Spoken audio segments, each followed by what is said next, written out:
Los grandes líderes populistas coinciden en tomar una parte de la población y volverla el enemigo interno. Ya buscaron hace meses en Londres engañar nuevamente a la opinión internacional que los desconoció para frenar la ayuda a Colombia.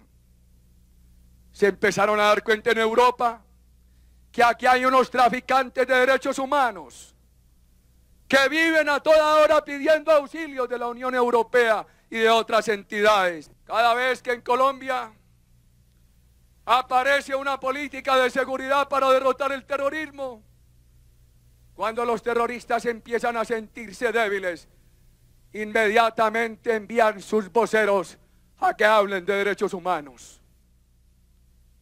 No tienen vergüenza ni limitaciones. Sacan libros en Europa sobre rumores y calumnias. Ellos saben que su única arma es la calumnia que hipócritamente se esconde detrás de los derechos humanos. Los jóvenes desaparecidos de Soacha fueron dados de baja en combate. No fueron a recoger café, iban con propósitos delincuenciales.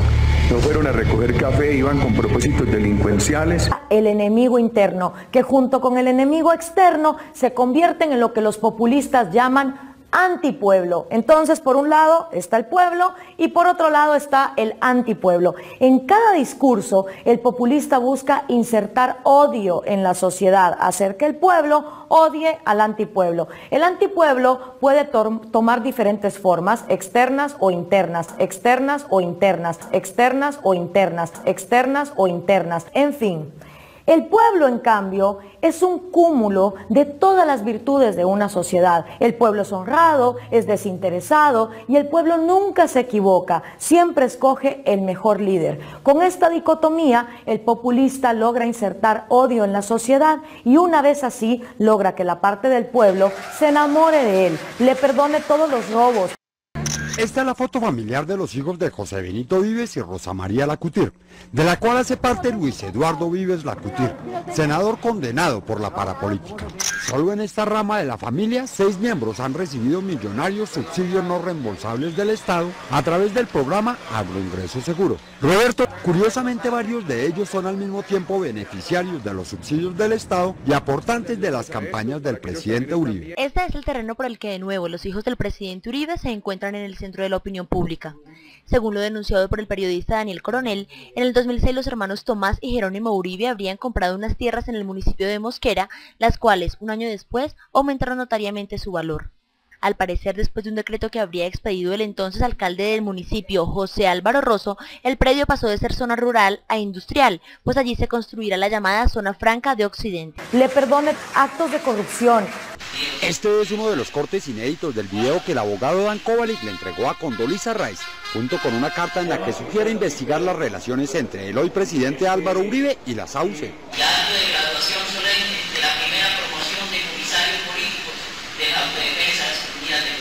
Este es un extracto del segundo video, grabado 11 meses después.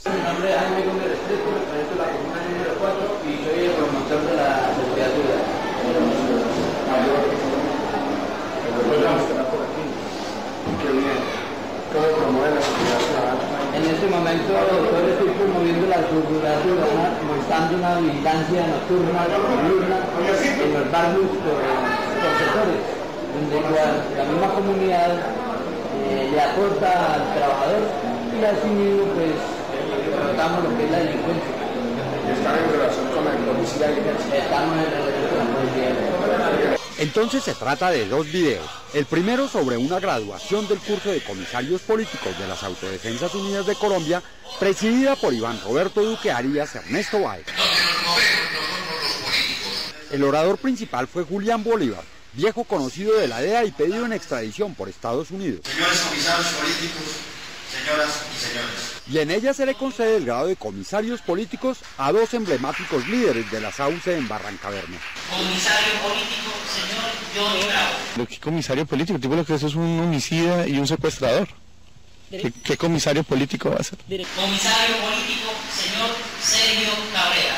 En el segundo video, 11 meses después, Esteban aparece en la reunión con el entonces candidato Álvaro Uribe. En ella se le augura al político antioqueño el éxito electoral en el puerto petrolero. Y doctor, con todo el respeto, le digo una cosa, le vamos a ganar 100%, con fuerza, con vigor, con esa gana como ustedes se nos dirigen mucho aquí. El abogado Kovalik dice que 12 días después de este encuentro, Esteban declaró objetivo militar a los sindicalistas de Barrancabermeja. Cuando el DAS lo capturó, 11 meses después de la reunión con Uribe, identificó al comandante Esteban como el responsable de 80 muertes en la región. Le perdone cambios de constitución. En las últimas horas, la Corte Suprema de Justicia decidió condenar a los exministros del gobierno de Álvaro Uribe, Sabas Pretel de la Vega y Diego Palacio, además de su exsecretario de Presidencia Alberto Velázquez, por su responsabilidad en el escándalo de la Yidis política, que consistió en pagar dádivas a varios congresistas para que votaran a favor de la reelección del hoy senador. La exrepresentante a la Cámara Yidis Medina, quien permaneció en la cárcel durante varios meses por este hecho, celebró la decisión de la Corte Suprema, pero manifestó que aún falta por condenar al autor intelectual de este delito.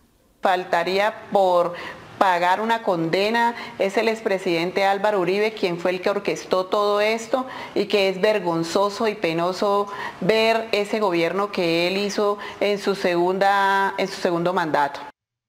García también asegura en el documento que el presidente Uribe conocía y aprobaba las relaciones del DAS con grupos paramilitares. Las graves acusaciones mencionan a varios altos y exaltos funcionarios. Nada más claro. Rafael García, ex jefe de informática del DAS, reveló en este informe que fue entregado hace 2 meses a las autoridades de Estados Unidos cómo desde el propio DAS se conformó una red de narcotráfico y lavado de dólares con la participación de paramilitares del Bloque Norte y el Frente contra Insurgencia Guayú. Según García, el grupo se consolidó en el 2003 y fue bautizado como el Cartel de las 3 letras, en alusión a la sigla del DAS. Jorge Noguera viajó a México en razón de su cargo como director del DAS. En realidad, este viaje, el cual fue oficial y pagado por el Estado colombiano, tenía como propósito establecer alianzas con la organización narcotraficante de los hermanos Beltrán Leiva, lo cual se concretó, consiguiendo de esta manera que las lanchas rápidas con droga fueran recibidas en México por esta organización, la cual se encargaba de trasladarla a los estados de la costa este de los Estados Unidos. Aseguró que entre el 2003 y 2004, con funcionarios del DAS, la Aerocivil y la DIAN se introdujeron a Colombia cerca de $100 millones, producto del narcotráfico. García aseguró que el presidente Álvaro Uribe conocía de las reuniones con paramilitares y de sus exigencias a nivel regional. Según García, el presidente sabía cómo actuaba la red del DAS con los paramilitares y el narcotráfico. Rafael García dijo que sí existió un plan para conspirar contra el gobierno de Venezuela y que cuando la Corte Constitucional tumbó el decreto que creaba una zona especial de orden público en la frontera con Venezuela, el presidente Álvaro Uribe se preocupó. Si el gobierno ordenara el espionaje ilegal, tendría que ir a la cárcel, empezando por el presidente de la República. Le perdone falta de justicia, porque supuestamente todo lo que el populista hace es en nombre del pueblo. Yo no aspiré a la presidencia de Colombia para tener el honor después y el placer de ser expresidente. Yo soy un combatiente por unos valores democráticos en los que creo. Soy sobreviviente, he sobrevivido más de una docena de atentados, soy sobreviviente por milagro. ¿Por qué no voy a seguir interviniendo en la política de mi patria, sin ambición personal, interviniendo en la política de mi patria, sin ser yo candidato? ¿Por qué no voy a seguir haciéndolo? Mientras Dios me dé energía, claro que tengo que participar. Y cualquier cosa que vaya mal siempre será culpa del antipueblo. Al presidente Santos, una inmensa mayoría de sus votantes lo eligió porque él se comprometió a darle continuidad a nuestras políticas. Y a mí lo que me preocupa es lo siguiente, unas pláticas que tengan éxito, según sus palabras, simplemente para entregarle Colombia a un modelo castrochavista. Todo esto se refuerza con actos de adoctrinamiento masivo en los programas de radio, de televisión, redes sociales y también en el sistema educativo. Todo líder populista busca amalgamar los 3 poderes, el ejecutivo, el Congreso y el judicial, para tener todo el poder y gobernar en una sola mano. El programa populista se completa con la idea de satisfacer ciertas necesidades sociales y publicitarlas de tal manera que el líder es quien cura las injusticias en la sociedad. Así, Y para poder financiar todas esas cosas que te regalan y que te dicen que son gratis, mentira, nada es gratis, todo viene pagado de algo, entonces los populistas tienen que hacer otra cosa, tienen que aumentar los impuestos, aumentar la deuda pública y aumentar la inflación que se come el ahorro de los pobres. El aumento de los gastos del Estado nunca les alcanza y los servicios, las prestaciones a los ciudadanos cada vez son más pobres. El programa populista incrementa el consumo, desincentiva la inversión, descapitaliza el país. Luego, el sector productivo continúa siendo expoliado hasta que el dinero se acaba. La economía entonces entra en estanflación y los gobiernos desesperados empiezan a tomar otras medidas, controles de precios, controles de tarifas, controles a las importaciones y exportaciones del país, hasta que llega un punto donde la economía colapsa. Por supuesto, la culpa nunca es del populista y cuando las cosas empiezan a ir mal, el populista empieza a culpar a los enemigos externos e internos que previamente se inventó. Tenemos una visión cristiana de la economía. Esto no puede ser Venezuela. Con ese país acabaron. Y para allá nos lleva Santos al galope. Hay dos riesgos de llegar a Venezuela. El riesgo de unos candidatos que son declarados chavistas y el riesgo de otros candidatos que son sospechosos chavistas. Los paramilitares de Uribe. Fue lo primero que oí ahí. La monserga de los paramilitares de Uribe. Y dije, bueno, ¿será que los tengo allá? Hasta mejor sería tenerlos. A ver si salimos rápido de Maduro y de esa tiranía. Con eso. El populismo ama tanto a los pobres que los multiplica.